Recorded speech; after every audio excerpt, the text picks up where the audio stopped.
નમસ્કાર. ચાલો આજે એક એવી સફર પર નીકળીએ, એકદમ અંદર સુધી, દરેક વસ્તુના મૂળમાં. આપણે જે કંઈ પણ જોઈએ છીએ, અડીએ છીએ, એ બધું જ જેમાંથી બન્યું છે એની વાર્તા, એટલે કે પરમાણુના બંધારણની વાર્તા. ચાલો ને એક બહુ જ સીધા સાદા સવાલથી શરૂ કરીએ. આપણી આસપાસ જે બધું છે એ શેનું બનેલું છે? આ ખુરશી, આ હવા, આ બધું જ. આ એક એવો સવાલ છે જેણે હજારો વર્ષોથી માણસને વિચારતો કરી દીધો છે. અને એનો જવાબ, ઓહો, એ તો આપણને એક સાવ અલગ જ દુનિયામાં લઈ જાય છે.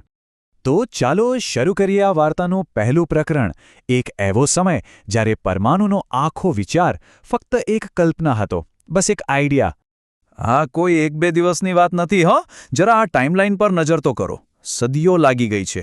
છેક પ્રાચીન ગ્રીસમાં ડેમોક્રેટિસથી શરૂ કરીને જેમણે કહ્યું કે એક અવિભાજ્ય કણ હોવો જોઈએ, ત્યાંથી માંડીને ડાલ્ટન, પછી થોમ્સન, રધરફોર્ડ અને બોહર. આ દરેક નામ એક મોટો પડાવ છે. દરેક પગલું એક ક્રાંતિ જેવું હતું. ચાલો આ સફરને જરા નજીકથી જોઈએ. અને આ વાર્તાના આપણા પહેલા હીરો છે જ્હોન ડાલ્ટન. કેમ હીરો?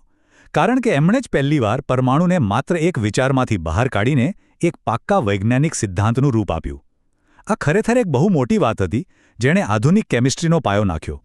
તો ડાલ્ટને કહ્યું શું? એમણે એકદમ સિમ્પલ વાત કરી. કહ્યું કે દરેક વસ્તુ નાનામાં નાના નક્કર ગોળ કણની બનેલી છે, જેના ભાગ ના પાડી શકાય. બસ સમજી લો કે બિલિયર્ડ રમવાનો નાનકડો દડો હોય ને, એના જેવો. એકદમ સરળ આઈડિયા, પણ એ સમયે તો બહુ ક્રાંતિકારી હતો. આ જ આપણી શરૂઆત હતી. પણ સવાલ એ છે કે શું પરમાણુ ખરેખર આટલો સિમ્પલ હતો? પણ વિજ્ઞાન ક્યારેય એક જગ્યાએ અટકતું નથી. હવે વાર્તામાં એક જોરદાર ટ્વિસ્ટ આવવાનો હતો. શું પરમાણુ સાચે જ અવિભાજ્ય હતો? ના, આ બિલિયર્ડ બોલ જેવી સરળ કલ્પના હવે તૂટવાની તૈયારીમાં હતી. અને આ ટ્વિસ્ટ લાવનાર હતા જે થોમ્સન. 1897માં એમણે કંઈક એવું શોધી કાઢ્યું જેણે બધાને ચોંકાવી દીધા. એમને પરમાણુની અંદર કંઈક મળ્યું, એક નાનો કણ જેના પર નેગેટિવ ચાર્જ હતો. બસ આ એક જ શોધથી ડાલ્ટનની આખી વાત ખોટી પડી. પરમાણુ અવિભાજ્ય નહોતું. આ શોધના આધારે એમણે એક નવું મોડેલ બનાવ્યું, જે પ્લમ પુડિંગ મોડેલ તરીકે ઓળખાયો. હવે આ સમજવા માટે કલ્પના કરો કે એક કેક છે જે પોતે પોઝિટિવ ચાર્જવાળી છે, અને એમાં ચેરીના ટુકડા આમ તેમ ચોંટાડેલા છે. એ છે નેગેટિવ ચાર્જવાળા ઇલેક્ટ્રોન. પહેલીવાર કોઈએ પરમાણુની અંદરની રચના કેવી હશે એ બતાવવાની કોશિશ કરી હતી. પણ આ મોડેલમાં એક મોટો લોચો હતો. જો પરમાણુ પેલી કેક જેવો પોચો હોય તો પછી વસ્તુઓ આટલી નક્કર કેમ હોય છે? આ સવાલનો જવાબ થોમ્સન પાસે નહોતો. અને બસ આ જ સવાલે વિજ્ઞાનને એક નવા પ્રયોગ તરફ ધકેલ્યું. હવે એન્ટ્રી થાય છે અર્નેસ્ટ રધરફોર્ડની અને એમના પ્રખ્યાત ગોલ્ડ ફોઇલ એક્સપેરિમેન્ટની. પ્રયોગ એકદમ સિમ્પલ હતો. એમણે શું કર્યું?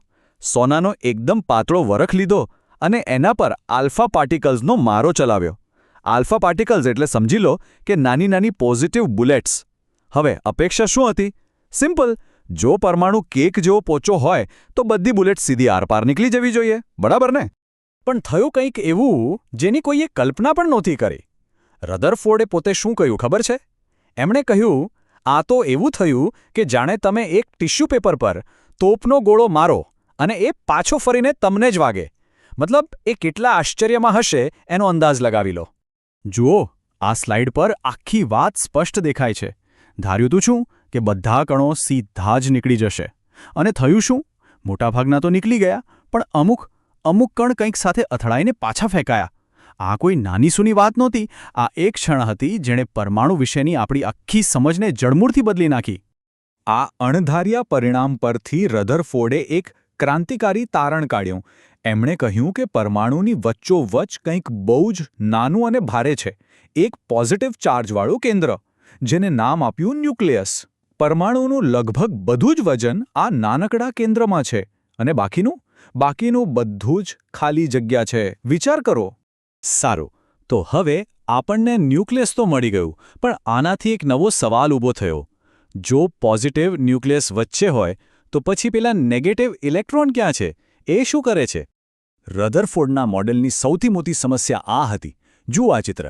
તે સમયના ફિઝિક્સના નિયમો પ્રમાણે ન્યુક્લિયસની આસપાસ ફરતો ઇલેક્ટ્રોન ધીમે ધીમે પોતાની એનર્જી ગુમાવતો જાય અને ગોળ ગોળ ફરતો છેવટે ન્યુક્લિયસમાં જઈને ભટકાઈ જાય.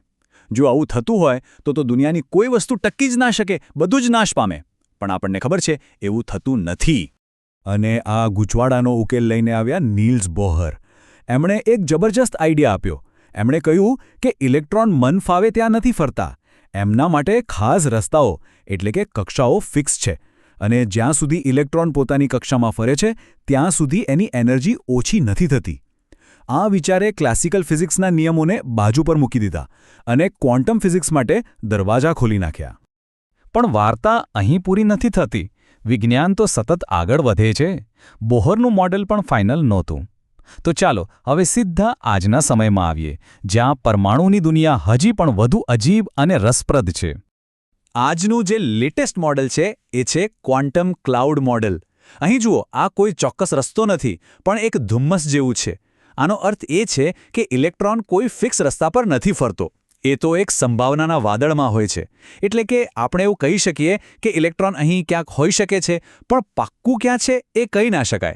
આ એક જગ્યા નથી, આ એક સંભાવના છે. અને હવે એક એવી હકીકત જે સાંભળીને કદાચ માથું ફરી જશે. એક પરમાણુ 99.999% ખાલી જગ્યા છે. જી હા, બરાબર સાંભળ્યું. આનો મતલબ એ થયો કે આપણી આસપાસની દરેક નક્કર દેખાતી વસ્તુ, આ ટેબલ, આ ખુરશી, આપણું પોતાનું શરીર પણ લગભગ આખે આખું ખાલી છે. તો અંતમાં એક સવાલ જે વિચારવા જેવો છે. જો બધું જ 99.9% ખાલી જગ્યા છે, તો પછી આપણને કોઈ વસ્તી નક્કર કેમ લાગે છે? મારો હાથ આ ટેબલની આરપાર કેમ નથી જતો?